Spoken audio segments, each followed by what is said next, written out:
Welcome to the Talkin Vols Network. My name is Boogie Bentley. Want to go back and talk a little bit about Junior Day. Happened over the weekend on Rocky Top. A lot of talent on campus.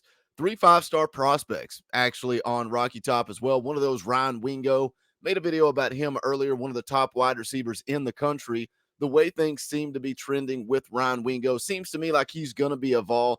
And that's something I'm excited about, is watching Josh Heupel continue to add elite level talent on the offensive side of the ball. And you got to give credit to the class of 23, right? The class of 23 was pretty solid defensively as well. But how good can this Josh Heupel offense be once he adds elite level wide receivers? He's got his elite quarterback in Nico Iamaleava.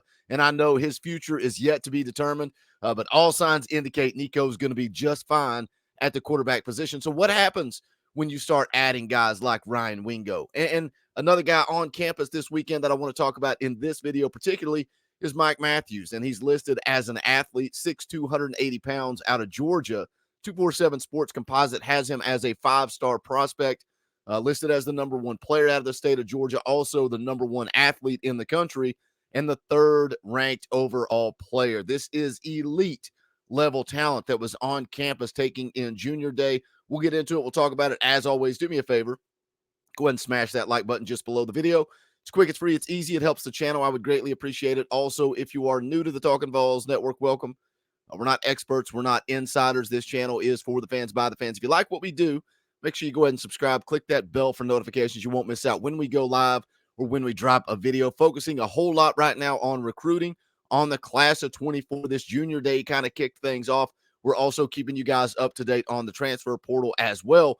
But this Junior Day is really just a good place to kind of launch into the class of 24 and give you guys an idea of some of the targets. So I'm going to be breaking down a few of the guys that were on campus throughout the next week or so, and we'll kind of get into it, see where Tennessee's at in their recruitment.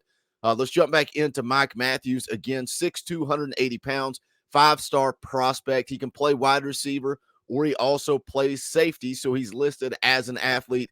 Watching his tape, this guy's a gamer, man. I would like to see him come in, play on the wide receiver, play on the opposite side of the ball, play wide receiver. The on-3 recruiting prediction machine kind of spread thin right now. And you'll see that with some of these guys as the class of 24 starts to play out.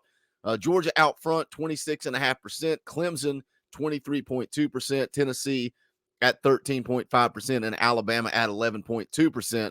But this thing's wide open right now. I think it's worth noting. It's worth noting that he had an opportunity to visit Georgia and take in the national championship parade, but he chose to come to Knoxville for Junior Day. I think that speaks volumes.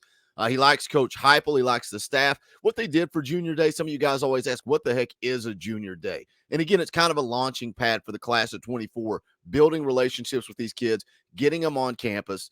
Matthews, they actually, they did a campus tour. You guys see the photo shoots when the kids are in campus, and that's a whole nother tangent that I could go down. Just about every time these kids do the photo shoot, they always go for dark mode every single time. That seems to be what these kids rock. I've not seen the photos if they've come out yet from this particular Junior Day, but you see it all the time.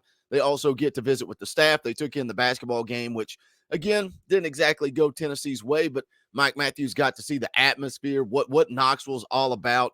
But it sounds like he had a good trip, good visit, has a good relationship with Coach Heupel. But again, I think it's interesting. I think it's worth noting that he chose to come to Tennessee when Georgia was having a national championship parade, that he could have gone, taken that in, been a part of that. I think that says a lot. I think Tennessee very much in the mix here with Mike Matthews. We'll continue to follow it, see how it plays out. Something that was interesting also in his conversation with VolQuest. They put out an interview with Mike Matthews as he was leaving town. Winning matters.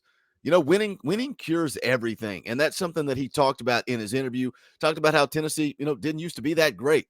And now they're on the come up. And he would like to be a part of that. He talked about the underdog story and being a part of rebuilding Tennessee. But kids take notice. They take notice that Tennessee went 11-2. They take notice of the Orange Bowl win.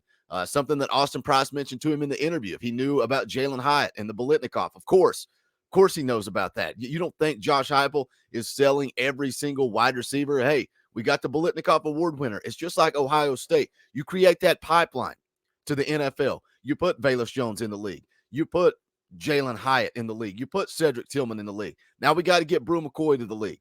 Then we got to start working on getting Squirrel White to the league.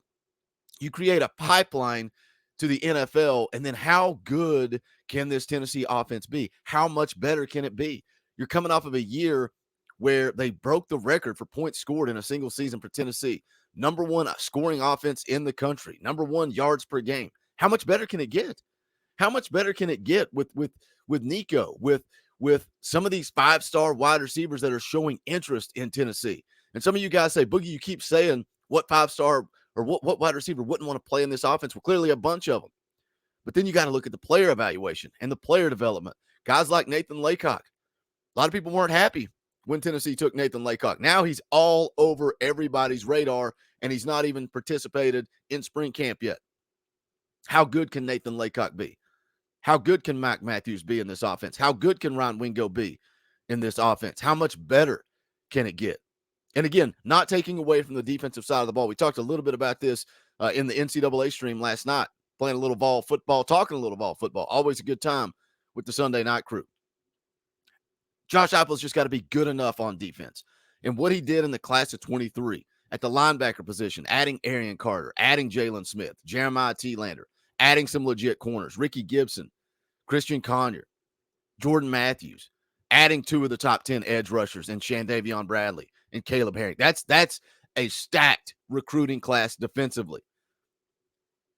But the sky is the limit for this offense. Again, Mike Matthews listed as an athlete, five-star prospect, plays wide receiver and safety as well. So not sure where he's going to end up yet. That's something else they talked about in the interview. He's not made a decision on that. But here's a scouting report from Andrew Ivins over at 247 Sports. Says he is a talented two-way athlete with elite ball skills that some college scouts view as a wide receiver at the next level, while others project as a safety. Says he also has a basketball background. His father played overseas. He's got a hoops offer from Mississippi State. Goes on to talk about some of his basketball skills. But when it comes to football, the type of player that tends to generate big plays and take over games, explosive and fluid with almost everything he does. However, ability to elevate and play above others, whether that be on offense or defense, is what really separates him from his peers. Says here he understands how to win at the line of scrimmage with a variety of different releases, does a nice job stacking opposing defensive backs before finding ways to get around them. On the other side of the ball, showcase the ability to get across the field, take away the throwing window in the snap of a finger. Measured in just over 6 foot, 180 pounds in February of 2022.